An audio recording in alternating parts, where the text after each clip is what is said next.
तो दोस्तों Q&A की एक नई वीडियो में आप सबका स्वागत है। जिन साथियों ने हैशटैग बोलो राजगुरुजी के साथ मुझसे सवाल पूछे हैं, उन्हीं सवालों के जवाब इस वीडियो में देने वाला हूं।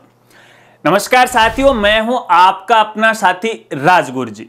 दोस्तों, आपके सवालों के जवाब देने से पहले आप सबके लिए एक जरूरी जानकारी। देखिए, आज का दिन है वो हमारे लिए बहुत ही खास दिन है, और खास दिन इसलिए है कि आज वर्ल्ड कप 2023 का भारत और ऑस्ट्रेलिया के बीच में फाइनल मैच की शुरुआत है। आज लगभग 2 बजे है वो शुरू होने वाली है।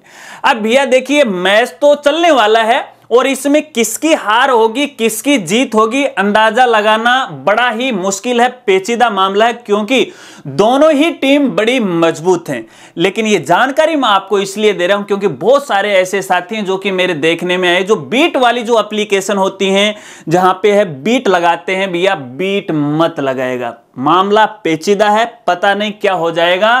क्योंकि भैया आप थोड़े से पैसे कमाने के चक्कर में न जाने कितने पैसे हैं आप गवा सकते हो। तो हाथ जोड़ के मेरा यही निवेदन है, अगर आपको बीट लगानी है तो भैया कमेंट करके वो लगा दीजिएगा कि आज कौन हारने वाला है और कौन जीतने वाला है।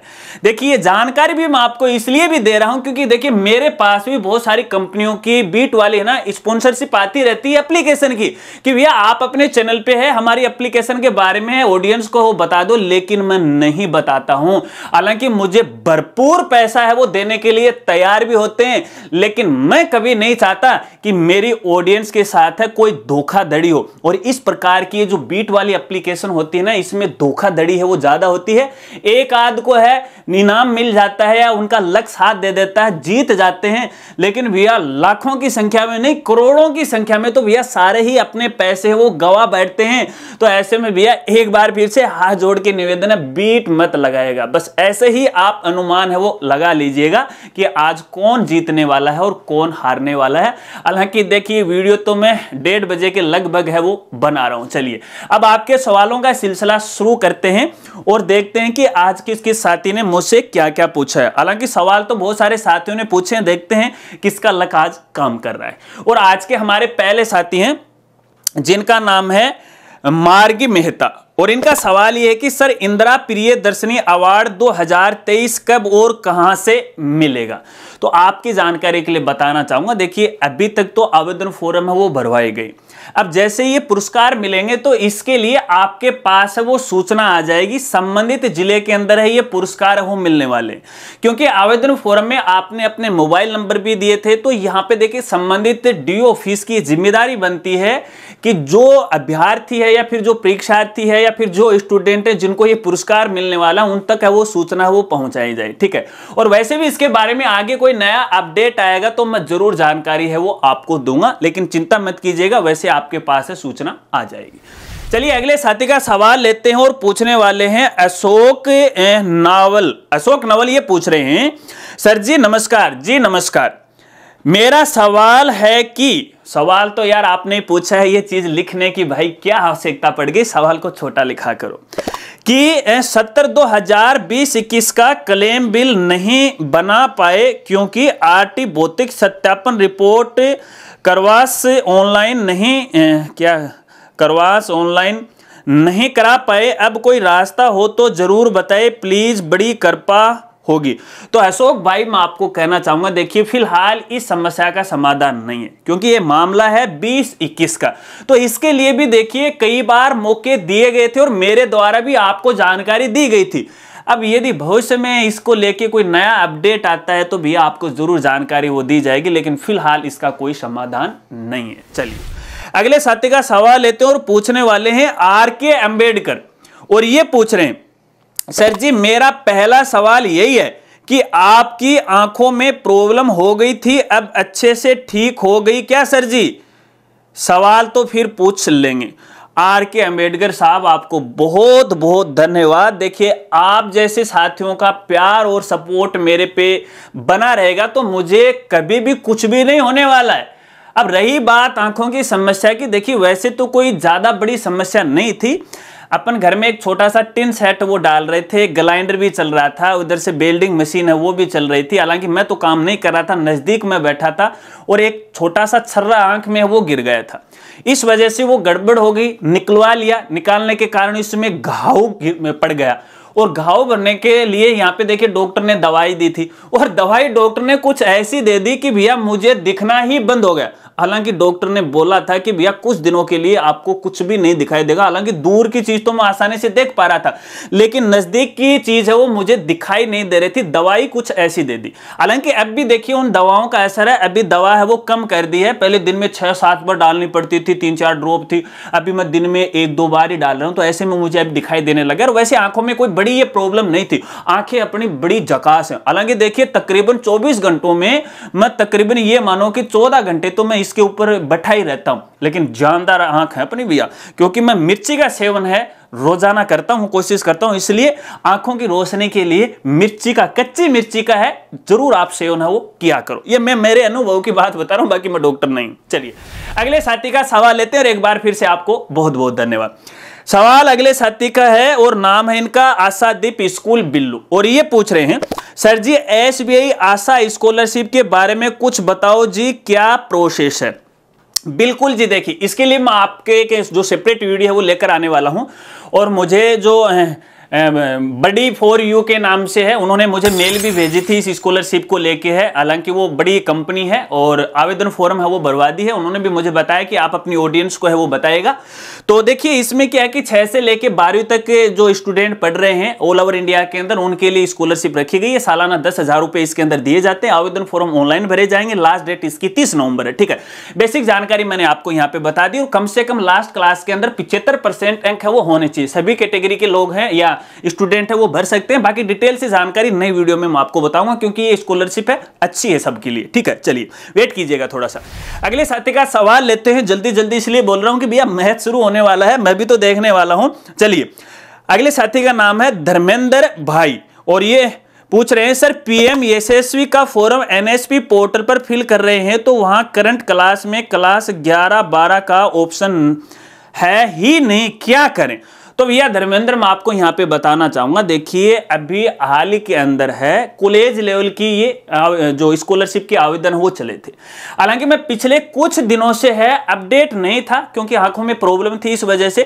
तो देखिए अभी भी मैं पोर्टल की है वो जांच कर रहा था, लेकिन अभी वो पोर्टल सही तरीके से वर्क नहीं कर रहा है। अगर यहाँ पे कक्षा 11वीं-12वीं का ऑप्शन नहीं दिखाई दे रहा है तो इसका मतलब ये है कि आपने सही स्कॉलरशिप का चुनाव वो नहीं किया। हालांकि मैं भी पूरी तरह से अपडेटेड नहीं हूं कि 11वीं-12वीं वाले शुरू हुए हैं कि या नहीं हुए, क्योंकि पोर्टल ने जवाब दे दिया, अन्यथा मैं आपको सही जानकारी वो दे देता और गलत जानकारी देना मुझे पसंद नहीं है। वेट कीजिएगा, अपडेट आने के बाद आपको जरूर जानकारी है वो देने वाला हूं। चलिए अगले साथी का सवाल लेते हैं और पूछने वाले हैं यूजर 01 चूरू। अरे भाई चूरू वाले बता दो कहां से हो? चूरू से मेरा अच्छा लगाव, हालांकि मैं तो झुंझुनू जिले का हूं, चूरू में मेरा ननिहाल भी है। तो अपना लोकेशन है वो बता दीजिएगा ताकि मुझे भी तो पता चले कि मेरे साथी कहां से मुझसे जुड़ रहे हैं। चलिए इनका सवाल यह है कि यूडाइस प्लस में स्टूडेंट नेम चेंज कैसे करें, स्टेप वाइज बताइएगा। तो चूरू वाले भैया मैं आपको यहां पे बताना चाहूंगा, देखिए आप अपनी आईडी से स्टूडेंट का नाम और टीचर का नाम है वो चेंज नहीं कर सकते या अपडेट नहीं कर सकते, क्योंकि वो वहां पे लॉक हो जाता है एक बार सबमिट करने के बाद।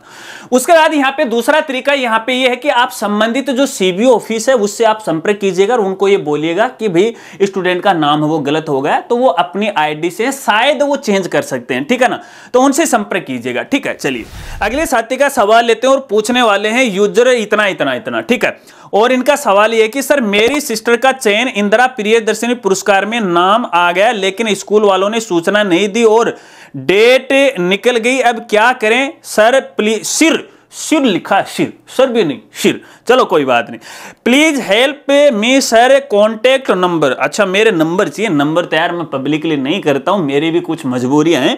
लेकिन आपने हैशटैग बोलो राजगुरु जी के साथ सवाल नहीं पूछा, फिर भी मैंने आपका सवाल शामिल किया है क्योंकि सवाल आपका बड़ा ही अच्छा था। देखिए अगर यहाँ पे स्कूल वालों ने आपको सूचना नहीं दी है तो उनकी भी कोई खास गलती नहीं है। ठीक है, पहली बात मैंने तो आपको सूचना दी थी। ठीक है, मेरे वीडियो देखो आप पुराने, मैंने पूरी प्रोसेस आपको बताई है, फिर भी यहां पे आपका आवेदन चूक गया और लिस्ट के अंदर आपका नाम है। ध्यान रखना लिस्ट में नाम है तो ही आप इसके लिए आवेदन कर सकते हो। अगर आपको नहीं पता है लिस्ट में नाम आया है कि नहीं आया है, तो संबंधित आपके जिले का जो डीओ ऑफिस है यानी जिला शिक्षा अधिकारी का जो कार्यालय है उससे संपर्क कीजिएगा। लिस्ट में नाम है तो वहीं से है आपको आवेदन फॉर्म मिल जाएगा, दस्तावेज आपको लगाने हैं और डीओ ऑफिस में आप जमा करवा दीजिएगा। सबको मिलेंगे, भले ही डेट निकल गई हो, वो आवेदन फॉर्म उनको भरना पड़ेगा, आज नहीं तो कल उनको भरना पड़ेगा।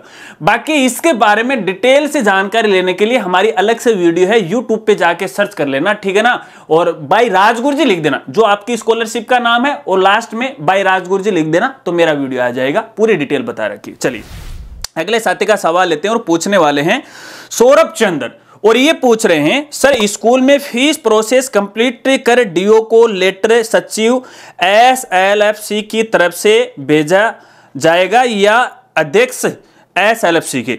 दूसरा सर किसने दूरी कितने किसने अटपटा लिख दे तो मैं भी अटक जाता हूं ना। कितनी दूरी तक स्कूल बिना बोर्ड परमिशन के शिफ्ट कर सकते हैं, कोई जानकारी?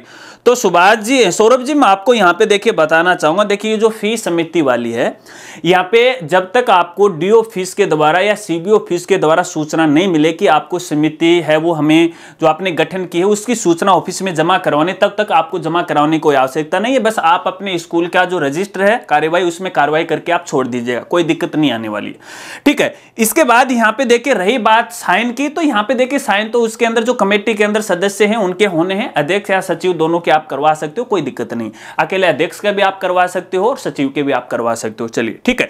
इसके अलावा यहाँ पे देखिए मैंने पूरी प्रोसेस है, अपनी पीडीएफ फाइल है उसके अंदर पूरी जानकारी मैंने दे रखी है, क्या क्या करना है, हर एक स्टेप बाय स्टेप जानकारी उसमें दी गई है। वेबसाइट पे विजिट कीजिएगा, डाउनलोड कर लीजिएगा।